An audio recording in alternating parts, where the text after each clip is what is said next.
read old shitty writings that Chris and I wrote. Chris being the other host, me being Michael, that we wrote when we were youngins in preschool, elementary school, any type of schooling. Yesterday, maybe if it was bad enough to be on the podcast. The whole point of this podcast is, as artists, we grow with our art, and when you first start off, the things you make probably won't be that good. So it's fun to look back and learn and laugh and love. But today is a very Live, special laugh, love. episode. You heard me. Are you a middle-aged woman in suburbia? You know it. But today's a very special episode. Not only is it we have another guest on this episode, but it's also our first episode where none of us are in the same room because things are getting worse out there. So this is going to be over essentially Zoom. So the audio might be a little wonky. So bear with us, please. We love you all for listening. But Chris, take it away. Introduce your guest. Let me just introduce to you to one of the most spectacular, one of the most magnificent, one of the most special, crafty ladies in my life. She's got drama. She's got excellence. She's the best person in the goddamn world. It's the one, the only, Sydney Hillebrand. Oh, I am peeking all over the place. Oh my God, I gotta turn down the volume. Hello, Sydney. I heard that wonderful introduction, so I have to say thank you for that. I've never felt more loved in my life. I just want to say thank you for coming on my little hodgepodgey show. We don't even know what we're doing on the show, and you decided to come on anyways, and that's friendship. That's why I love you. I love you too, Chris. I really hate it that you're so far from me. Not to interrupt all of the love, but do you guys mind sharing for those listening how you two met? What's kind of like the backstory for you two? You should start. Okay, so it's 2016. We're two hot singles on the town. We're trying to make it in life, and then all of a sudden, in Johnson and Wales history, it reaches 100 years. Yes, it's the centennial something thing. What's the centennial year? Like the centennial Diamond celebration or something like that? And they decided to do a super fun thing where they open up a group house. A brothel. I feel like that's a brothel. They open up a fun Rhode Island brothel. And, they decided to hire two young, sexy singles on the street. And there was an interview, so you're not wrong about the hiring. Because we did have to interview to get in. It was very exclusive in that. We brought our portfolio, they looked at our pictures, but they tried to figure out if we could pose the way they needed us to. Well, with that intro done, welcome. Well, don't you want to know our sexy talking time? When we lived together. I'm not well, sure we didn't this live is the together. right podcast for that. Oh my God. Anyways. Get on over into the shit fix side of the world. Well, Sydney, tell me about yourself. We've known each other for 500 years, but I want to know about you. Like where I'm at right now. I want to know about you. I mean, I guess so. Just say, what's your sign? What's your favorite flavor of ice cream? What makes you qualified for dancing? Like icebreakers all over again. Okay, well, I was born in Germany, and I say this because when we moved to California, I could speak English just fine, but I couldn't write it. I couldn't read it that well.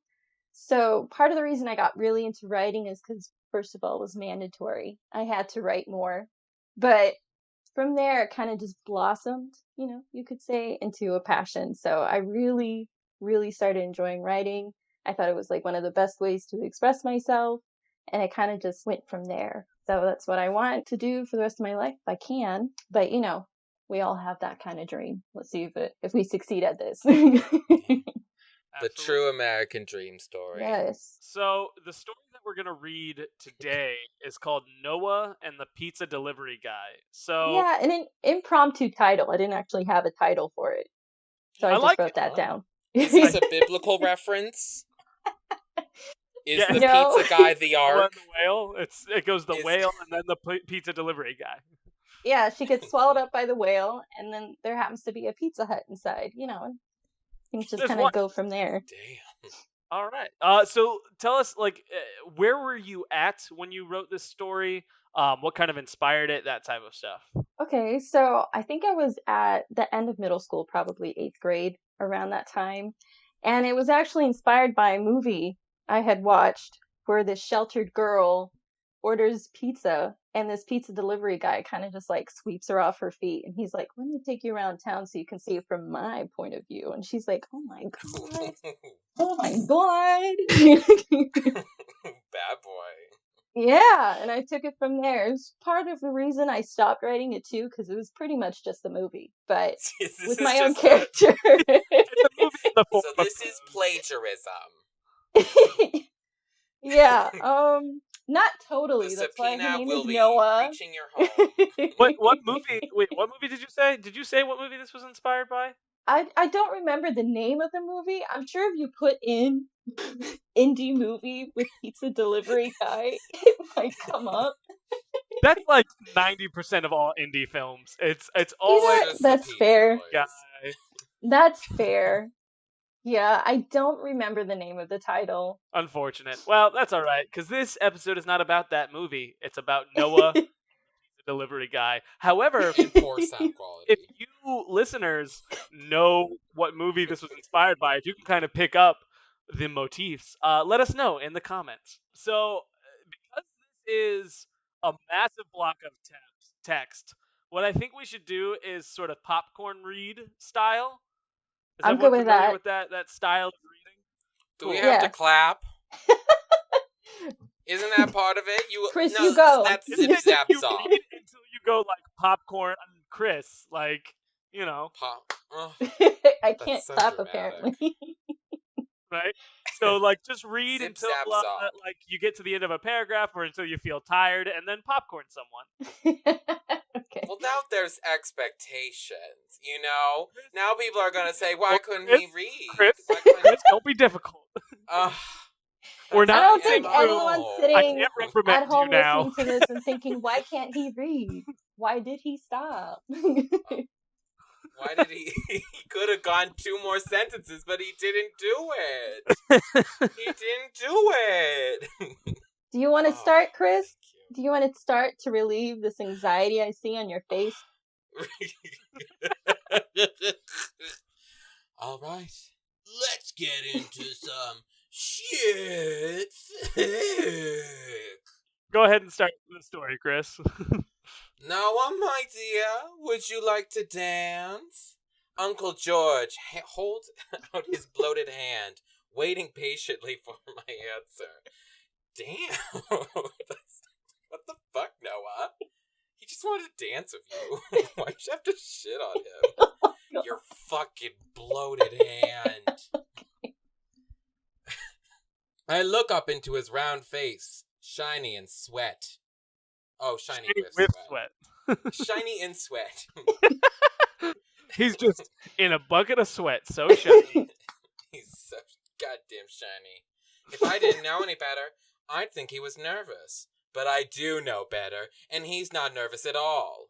He unfortunately suffers, well, not suffers entirely, from some sort of sweat disorder, where sometimes even the smallest bit of action can cause him to perspirate like a pig. First, what? Hold on. What? What do you have against George? What is this? Is this gonna come back later in the story, or are you just insulting this man? I guess I just, I was setting the scene, and I thought the best way to do that was insult Uncle George. Like, not even insult anything real about it. Just like, he's a sweaty guy, and it's kind of gross. But you know that now. You know that about Uncle George, so I think I succeeded. We know that very well. I know. If there's one thing I know about George is he's a fucking pig. Pig boy. You call him a pig. I said he sweats like a pig. Well, There's a difference. Do pigs even sweat that much? I don't know, but isn't that an expression? You know, sweaty like a pig, or sweating like a pig? Like a pig in church. It'd probably be a lot better if the capital Sun, the sun, The single one. just There's the only sun, one. capitalized. Only one for us. The Earth is monogamous. Monogamous? Yeah, with the sun. Well, we got the moon as our side chick. Yeah, but okay, fair enough. You're right. Can't argue with that logic. You just got wrecked by facts and fiction. All right, let's see. It'd probably be a lot better if the sun wasn't shining as much, either. His feathery, coffee hair clings to his pale forehead, and his chocolate eyes bulge just the slightest bit. I hope all 8 of these pages are just a description of his sweatiness and, like, just freakishness. Yeah. That's you got it. That's all it's gonna be about. His eyes are bulging. I can see that every time he breathes, the buttons on his white shirt appear as they're about to burst off at any second. And this is some Charles Dickens nonsense right here. And the belt lining his pants is barely able to contain his large, protruding stomach. Oh my god! Sydney! Yeah, you gotta have all those adjectives 8 fucking in there. sentences. You needed all 8 sentences to... Let me just show you why this man is just not holding it together. All right, continuing. Noah and the pizza delivery guy. Is this the pizza delivery guy? No. Is he who he's falling in love with? This is No. Uncle George. Uncle George. You can't fall in love with Uncle George. It's not that kind of a story. He's probably the nicest of our family, but also the fattest. I think it's because of his obesity, though. Why are you so focused on how large Uncle George I mean, to be fair, there's only that one sweaty. paragraph, and it's just dragging on because Chris keeps stopping. The details are just protruding off the scene. Apparently, so does Uncle George. I guess so. What I'm getting from Noah is that he is very self-conscious. He's ready to dig into anyone around him who does not fit traditional beauty standards. Noah's a girl. Oh, really? Oh my god. I thought this was going to be gay. This isn't even gay. It's not. Oh my I'm so god. sorry. It's not gay. All right, well, this was a good episode. Thank you, everyone. Sorry, this is a gay-only podcast. Unfortunately, there's some heterosexuality in here, and I'm unfortunately gonna have to... Never mind. It's fine. It's okay to be straight. It's okay to be straight, everybody. Well, maybe. I don't know. It's hard to say. Anyways, I think it's because of his obesity, though, that he's so humble and kind. He just has to be. Uncle George is my youngest uncle, only 22 years old, and I love talking with him, despite how fat he is. I added that in. We both are the only black sheep in a sea of white. However, dancing with him is never one of the best ideas a person could have. Interesting way of saying that. I love it. Poor guy constantly makes mistakes and steps on people's feet. People's feet. People feet. By the time the dance is over, I would come out just as bad as him, covered in sweat. His sweat. Okay, that's a solid line right there. Those poor people's feet. Apparently, he's just destructive. I like that you have to focus on the fact that it's going to be people's feet. Not like, he's not stepping on animals during this dance. Just people. It's going to be on people's feet. It's Yes. people's feet. You gotta let people know. So I gave him a sincere smile and politely answer, "Sorry, not today."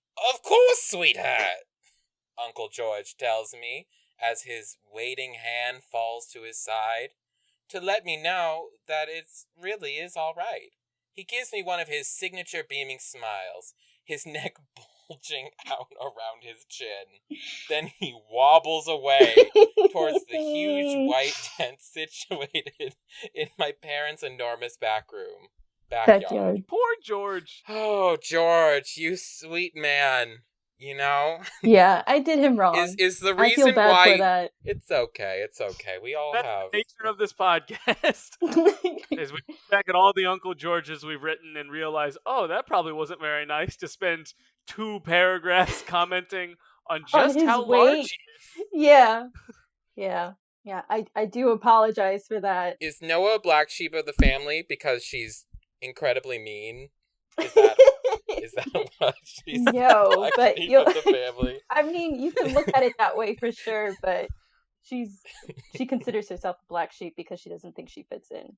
She doesn't think she fits in because no one wants to hang out with her because she's so mean. Me? She's just Aunt Rhonda.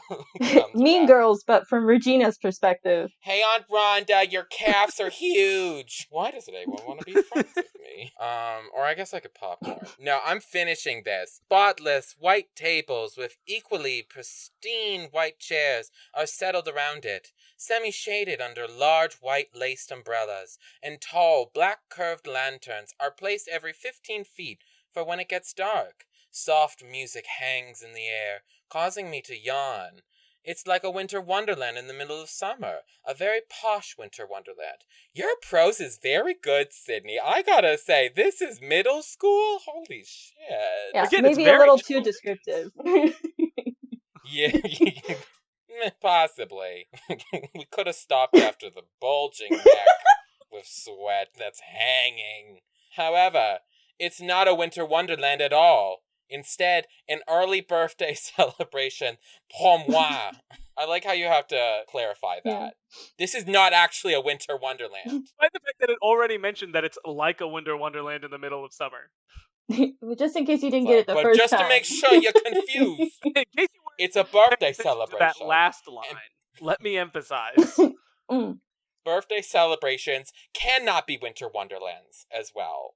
Just no one's ever had a winter wonderland themed birthday. That's just a fact. It's illegal. Apparently, most of my family has everything scheduled on my actual birthday. So instead of rescheduling, they decide to throw a party now, and I'm not even enjoying it. Finally, though, my time has come to turn 18. An age where I can make my own decisions, move out, and live life the way I want to. Boy, is Noah going to be sad to realize that 18 is nothing at all like that.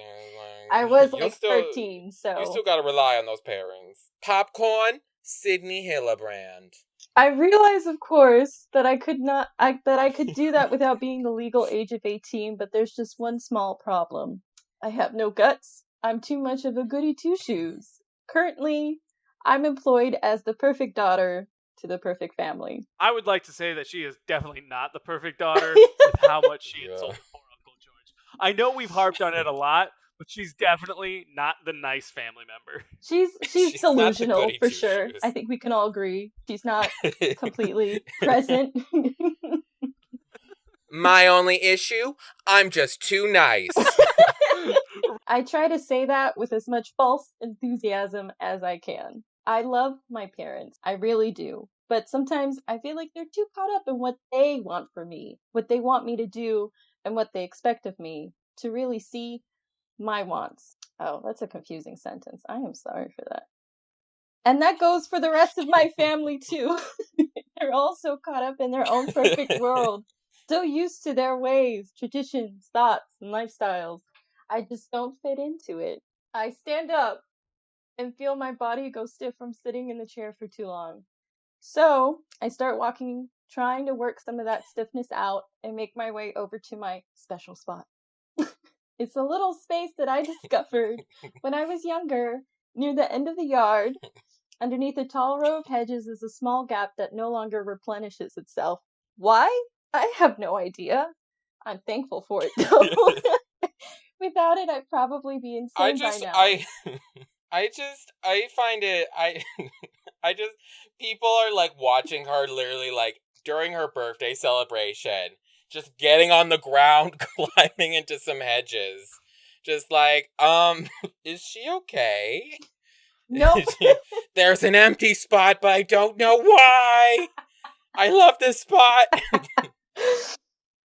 Like the spot no longer replenishes itself because she keeps rolling around in it. It's hard for plants Probably. to grow rolling around if there is a woman, a full-grown woman, just stomping around in this one spot. For some reason, when I keep ripping the hedges out of the ground, they never grow back. They never grow back. It's a miracle. I'm thankful for it, though. Without it, I'd probably be insane by now. My mom, however, tries to cover it up with beautiful pink liliums planted right in front of the hedge, which, stunning as they are, makes it just a tad more difficult for me to get through to the other side.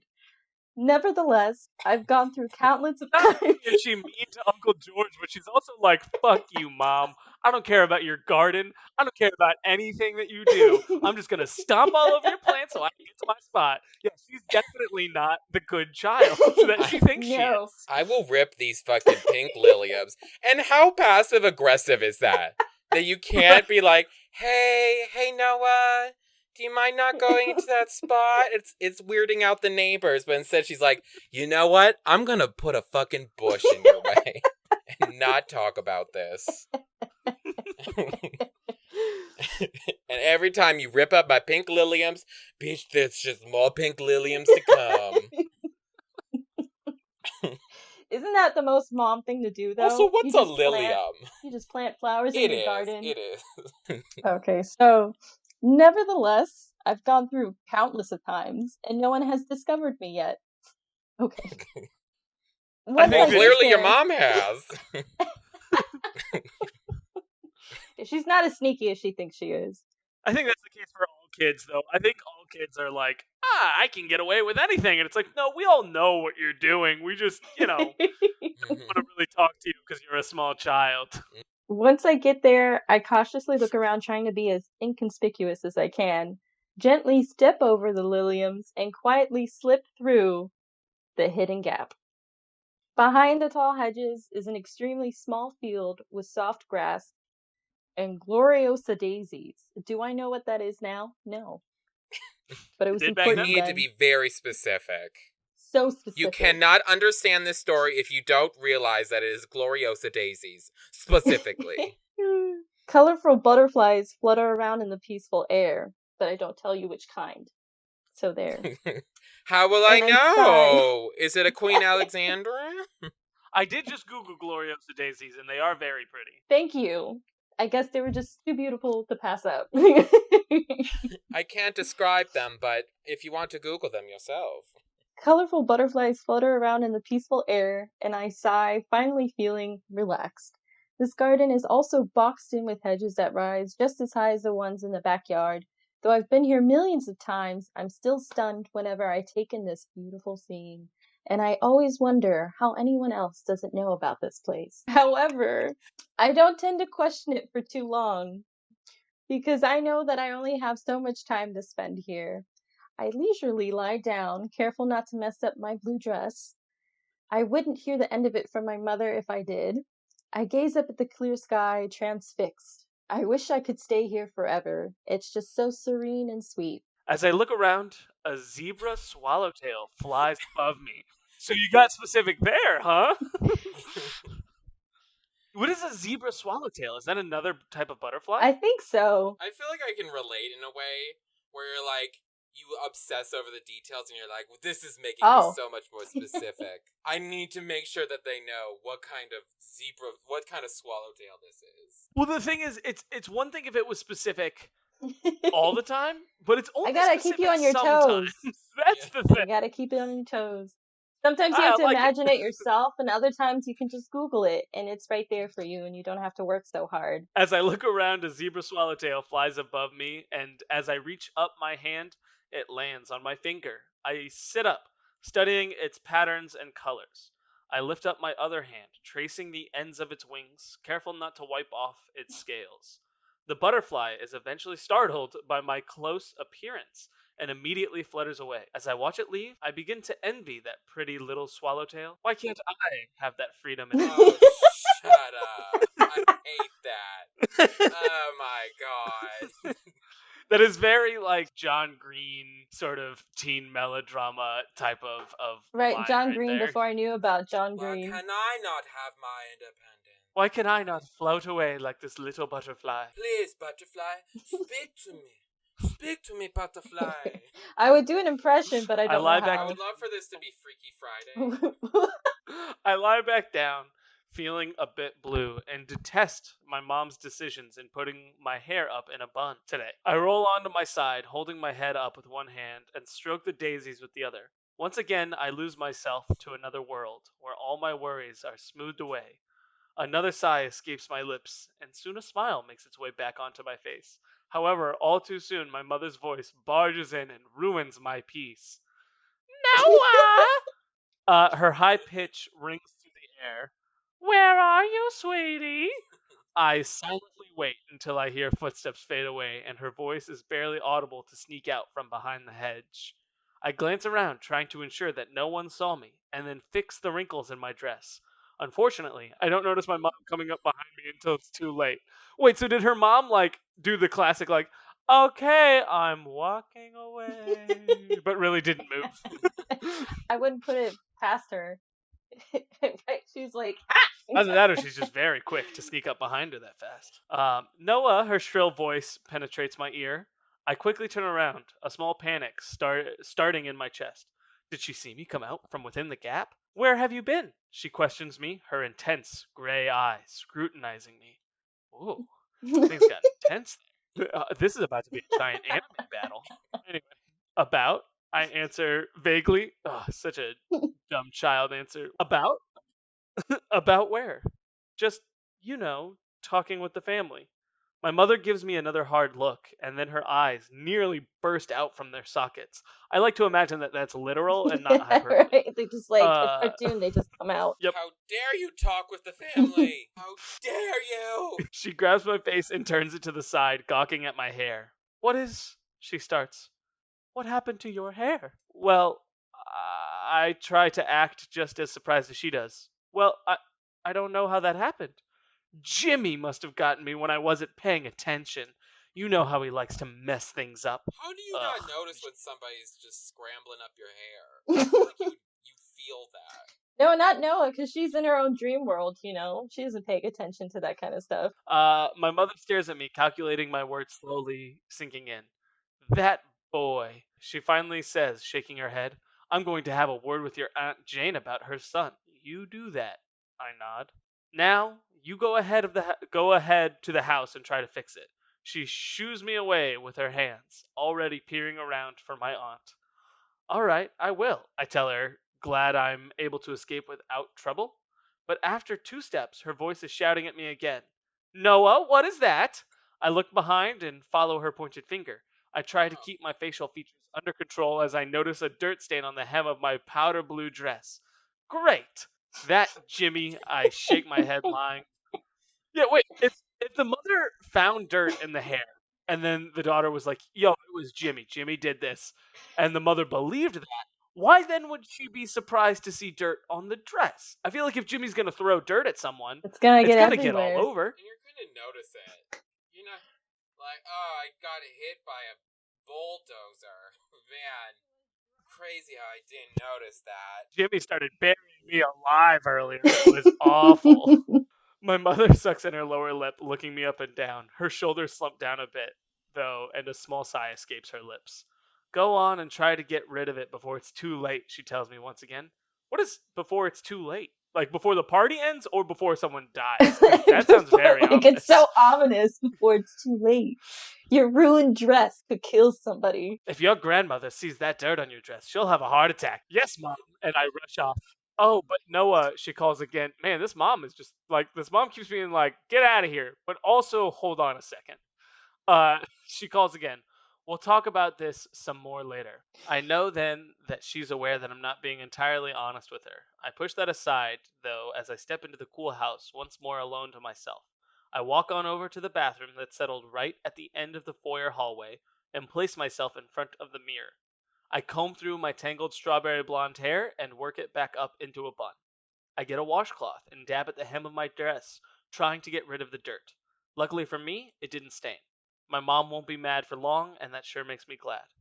I stare at myself in the mirror for a little bit, trying to find some resemblance between me and my mom, my whole family. I share the signature Augustine family gray eyes and fair skin, but that's about it. This is such a trope in, like, in all writing where, like, right.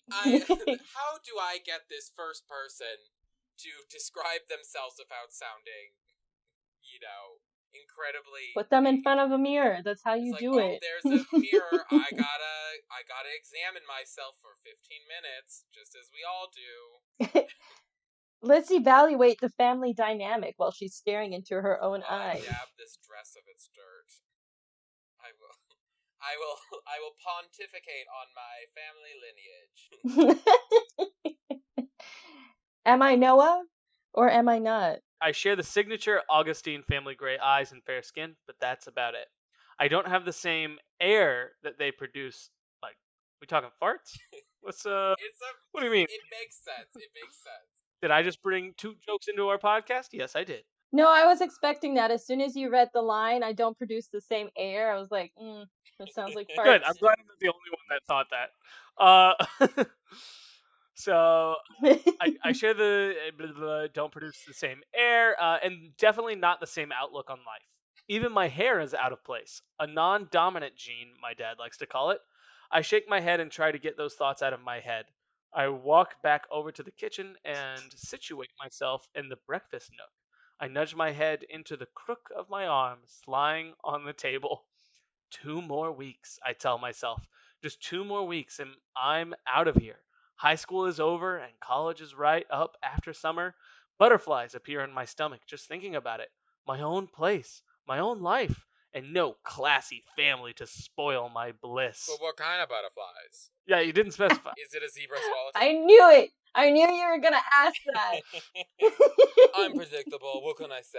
I just also, she has such unrealistic expectations of what college and just life in general is going to be. Like, no one lives in a bubble. There's always going to be people in your life, whether or not they're your family. Like, I don't know. She's like, I'm going to have my freedom. And it's like, She's going to find the people that she's always wanted to see. She's gonna find her pizza delivery guy. That's what she's gonna find. That is true. Honestly, I forgot that Noah and the pizza delivery guy was the name of this. And I just thought we were going to read 7 pages of Noah describing herself and her family situation. I totally forgot that this was about a pizza delivery guy. It's just really Noah shitting on everyone in her family, but putting herself as like this no problem child who just wants to get away. Despite being the one that's rolling around in her mom's freshly made garden. In the dirt. The sound of running footsteps down the stairs breaks me out of my daydream, and I look up just in time to see little Jimmy barging into the kitchen. His brown hair is ruffled on top from the exercise, and his eyes glint with mischievousness. As much as he annoys me, I still feel like I need to warn him before he bumps into his mother. Jimmy, I call him over. He jumps at my voice and gives me a startled look, unaware that I was in the room. I didn't do anything, he shouts. I laughed, saying, Of course you didn't, but I just wanted to let you know it'd probably be best if you avoided your mother. Forever. Why? His eyes widen, confused. Don't go home. I fucked your family situation up. Hide in my secret place. You're definitely going to get grounded if you go talk with your mom. Just letting you know that now. It's best to run away from home if you don't mind. Yeah, you should want what I want, and that's to never see anyone ever again. I like how... Just escape. The way that he reacts to just her being like, Jimmy, makes me think that she's just the worst to him. Just like, she's just like, oh God. Not Cousin Noah. She's always beating me up. Oh God. She calls Uncle George fat. Like, I can only imagine what she's gonna call me. She's that mean to nice Uncle George. Why? His eyes widen, confused. Well, hopefully you won't have to find out. Jimmy nods, getting my gist, and cautiously makes his way over to the white French doors. As he opens it, he looks both ways, already afraid that someone will see him. I smile at this because it reminds me so much of myself from not too long ago. Jimmy then turns to me and whispers, I wasn't here. His finger moves in a circular motion as if he tries to hypnotize me, and then he hastily darts off. Popcorn, Chris. Poor Jimmy. Maybe this was a bad idea. What have I done to him? Yet this is probably the most fun I've had today, harassing my cousin. I make myself comfortable once again, but then my mother comes in and stands beside the table. Have you seen Hilda? She asked me. No, Mother, I sigh. Well, do you know where she is? I sit up and look straight up at her. Sorry, I haven't seen her, and I don't know where she is. My mother gives a small whew and puts her hands on her hips. She looks around, tapping her black-heeled foot, like she was a mystical creature who had a shoe for a foot. Stop this madness! Oh, let me tell you, folks, there was too much goodness in this episode, and baby, we're making this a two-parter. You didn't know it, you didn't believe it, but baby, we're here.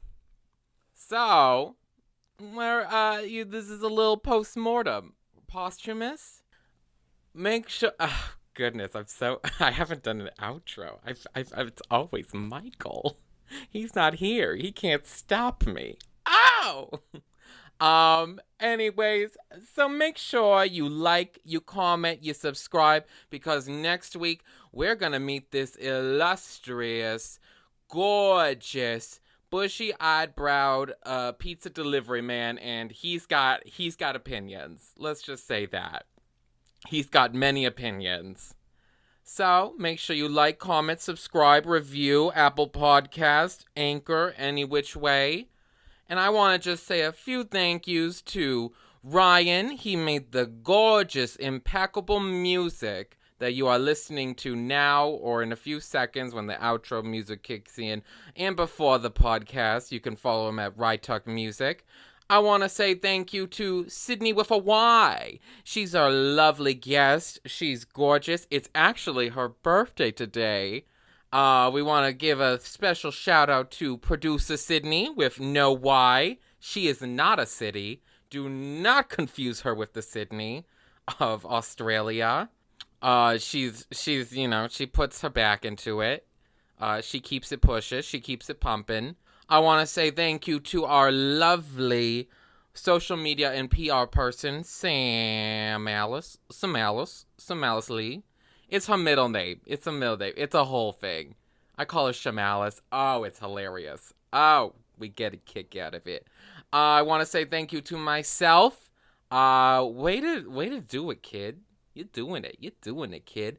I want to say thank you to Michael. You know, you're also doing it, kid. Maybe not as much as me, but no, I'm just joking. He's doing it even more than me. And if you want to follow us, here's a few socials for you. If you want to follow Shitfic on Instagram or Twitter, it is sh_TFIC. You know, there's a plausible deniability there. Is it shotfic? Is it shatfic? No one knows. Fill it in yourself. How do I end this? We're just gonna come back next week. It's not every week. I just want to let everybody know. I've had a talk with my producer. She's cut the line. Misinformation. News medias will not be reporting on this. It is actually every 2 week, every Wednesday. Well, no, it's not every Wednesday. You dumb little shit. Oh my God. I need a man. Can we have a man come in? Can Michael come in? Come, Sydney, bring in Michael. I need a man. We upload every other Wednesday. That means every 14 days you can have a dosage of Christopher. Baby, I'm here for you. Meet us up on your preferred podcasting app and, find out if, is there even a pizza delivery man? Or is he a metaphor for the Ark of Noah and the Ark? Oh, my. Anyways, I hope you're having a lovely morning, afternoon, or night. And I hope you're feeling kind of sexy about yourself. Why did I say that? Anyways, shit, fair.